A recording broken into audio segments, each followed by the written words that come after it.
Hello everyone, this is another model review. This time is a Kotobukiya 1:10 scale full action plastic kit, Rockman Zero, from the game Rockman Zero or Megaman Zero. Depending on which version you're playing, whether it's the Japanese version or the American version or the international version. So first of all is rather nicely done artwork using a similar style as the original artwork done for the game. In fact, it's done by the same illustrator. Hope you will focus. Yeah, you can't see it, but it's done by Toru Nakayama. So it's the same person who actually did all of the artwork for Mega Man Zero game series, in all the cutscene and all of the box art of the assembly, also all of the user manual, and indeed the artwork book.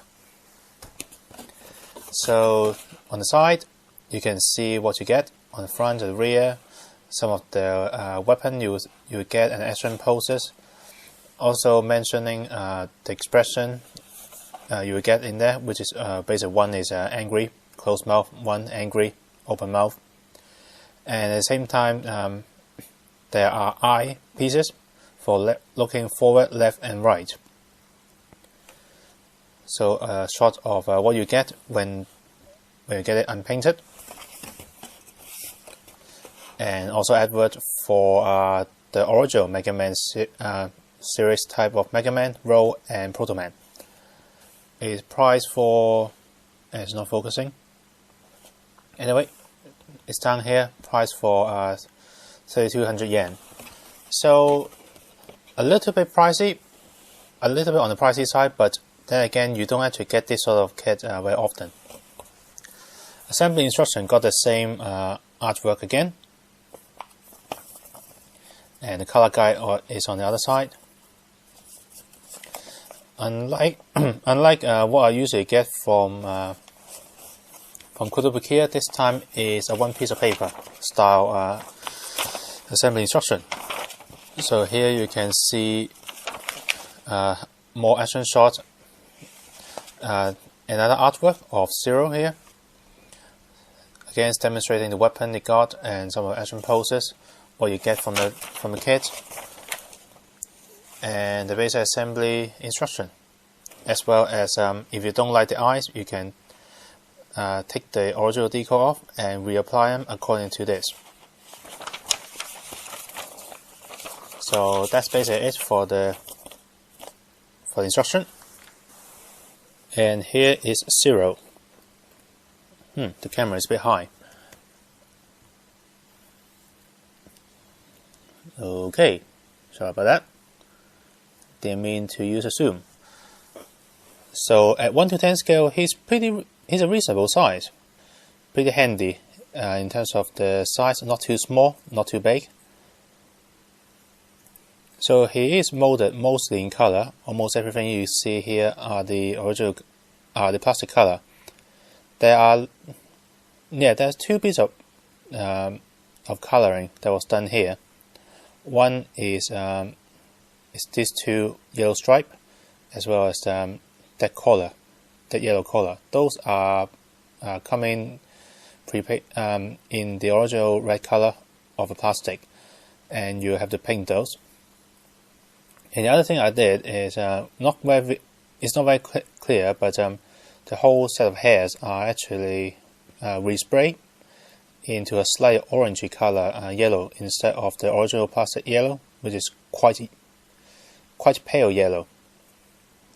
One is to distinguish between Zero's hair and the rest of his body armor, and secondly, because I did some puttying on the hair. The hair is composed of multiple pieces, one on top of the other, to actually combine it, and it leaves some unsightly gaps at the tip of the hair on the inside. So I decided to putty all of those and then respray Zero completely. So not a lot of painting required, and the eyes are pre-decal, so you don't actually have to do it if you don't want to. unless you really want to change the eye direction to include some more extreme staring. In this case, I have Zero with the eyes looking to his left, so look pretty glaring, pretty angry. There is a clear part, one of which is the gem on the forehead. Look pretty nice. In fact, they actually paint any silver on the back and shining pretty well. There are another bit which is quite obvious, but we'll talk about it later. So articulation. The head is on the ball joint, so it does wiggle around and turn. The neck is actually does have an extra ball joint in the body, but it's really limited and it's practically nothing. Since we're talking about the head, the hair is actually on a peg, ball joint, a peg, swivel, and peg joint, so it can go up and down, and yeah, effectively turn in almost any direction you want. The arm in the shoulder is actually a ball joint in the torso, which allows it to wiggle up and down a little bit. And the shoulder itself is a swivel, so it can go up pretty high, with the shoulder joint go up much higher. There is a swivel, so it can turn. There is a joint at the elbow for just over 90 degrees, and the hand is on the ball joint, so it will go around and turn. The only thing that's actually hindered it is the yellow armor, except the yellow armor does turn as well, so it's actually not fixed. So the fist is in effect unrestricted. There is a mid-torso joint, which is actually extremely useful. It allows Zero to actually wiggle, tilt left and right, front and back quite a lot, and turn 360. It's going to look horrible, so I'm not going to do that. There is a double bar joint at the hip, which go up like that, and they bend down, which allows the hip to actually come down by quite a lot. The reason is so that you can increase the leg articulation, because with this in, your leg can only go up to around this much, but with this pull down,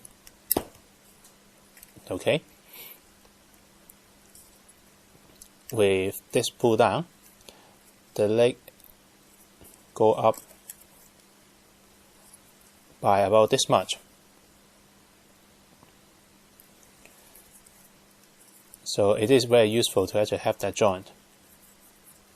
So also it can go sideways, and with the joint down, it go further until it hits the holster on the side. So it can go backward a little bit, but mainly that joint helps you go forward. So there's a swivel joint underneath it, underneath the hip, so it can turn. There is a joint at the knee for 90 degrees. And the leg is on a ball joint, so it swivel a little bit and turn all the way. And again, this yellow armor is not actually fixed, so it turns around to let the feet swivel around unhindered. And the toe is on a ball joint of its own, which allows it to fold forward, but mainly so that it can fold sideways, independent of the heel, quite a lot. So that's basically it for articulation. Overall, he's fine. You've just seen now that I have a bit of problem with the knee here being quite weak. Well, it's not actually that weak. I mean, it can actually hold poses, and it's strong enough that Zero will not actually fall forward simply because of that joint. So let's talk about accessory. Talk about hands first. As you can see, there's a closed fist here, and a closed fist for holding items. On each side, for both arms, there are open palm, and also a trigger hand, like this one, which holds one of the weapon, his buster shot. I think it's a buster shot. Also for the left arm is the set knuckles. This is pre-painted. Oh, by the way, all of the fists come in the dark blue plastic, and all of the white bit has to be painted on. The only one that actually comes in pre-painted is the set knuckles. As I also forgot about that. The holster here, as you can see on the left and right, are different. There is one for each side, with the holster with the weapon still in the sheath, and one unsheathed. And the unsheathed saber handle are here. There are two of them, and one side of it can be taken off, as you can see, which allows you to plug this in. This effectively is for you to actually plug the set saber beam effect part, which is really nice, and it's distorting Zero on the back pretty well. It's pretty pointy. You can sharpen it even further if you like, but yeah, it's pointy enough for me. And of course, Zero can actually hold it by taking this off and slot it in. The instruction tells you to take the fist apart to actually put the saber in, but this is much easier, isn't it? So what do you do with the other saber?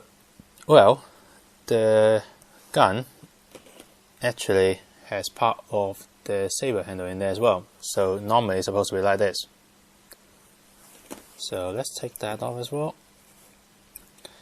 The fist is actually using a ball joint similar to what the Sanguya Dan is doing, which is a spherical ball joint which does stuck into the fist quite easily. So remember to check when you changing hands, because sooner or later you'll have one foil cap gone inside there and you completely forgotten about it. One thing I'm a little bit disappointed is that the buster shot is actually hitting the side of the inside of the hand, so he can't really hold it quite straight. So overall, what do I think about it? A lot of people have complained about this Zero model kit having a really big head. And yes, I can sort of see why people are saying that. Physically, when you're holding it in hand, it's much better. But the main reason people think the head is too big is not because, well, the head is slightly too big, but the bigger culprit is that the arm, shoulder is not actually thick enough, and neither are the thighs.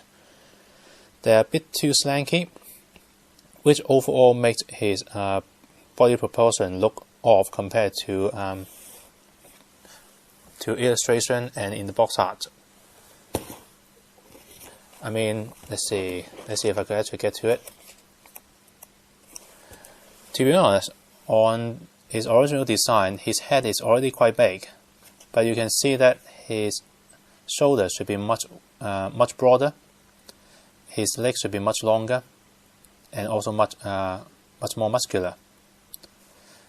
And if you are accounting for that, the model kit actually looks pretty correct.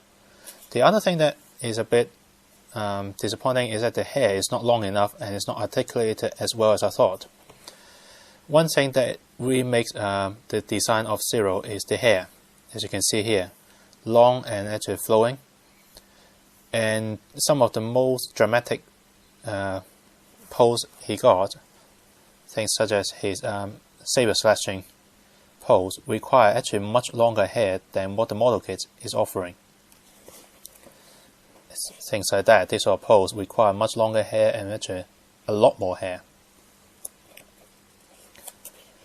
Things like this as well. So those are actually the thing that more or less make it not as good as I hope this kit would be. The other thing that is really disappointing for me from Kotobukiya is that you painted it. You have the eye actually pre-painted. You have the set knuckles completely pre-painted. Especially for Set Knuckles, you painted the fingers white. How come I have to paint this myself? I mean, you already painted one, you might as well paint the others. White is probably one of the worst color you need to paint because especially when you paint it onto a dark color like this, it always never works. You have to put layers upon layers on them, of white onto it, and it will still showing the base plastic color. I mean, this looks alright, but if you got a bit closer to it and you realize that you can see the dark blue on the back. Another color you have to paint on is yellow on red. Once again, the red is a strong color and it's showing through no matter how much orange or yellow I put on top of it. So yeah, overall I'm pretty impressed with what I got. I wish that Kotobukiya could actually go a bit further in terms of the pre-paint, as well as some of the proportion on the limbs. And yeah, maybe tune down the head slightly, but I don't think that is actually the main problem here. Maybe extra hairpiece, that will also work as well. And one other thing that a lot of people complain is that there's only the Buster Shot and the Set Saber. It would be nice if they have actually included other weapons from the game series as well, such as the shield, the triple rod, the beam tonfa. I think it's or is it called an impact spike? I can't remember the name. There's also the energy whip. That is also really nice as well. So that's more or less it for me. Join me again on the next model kit review.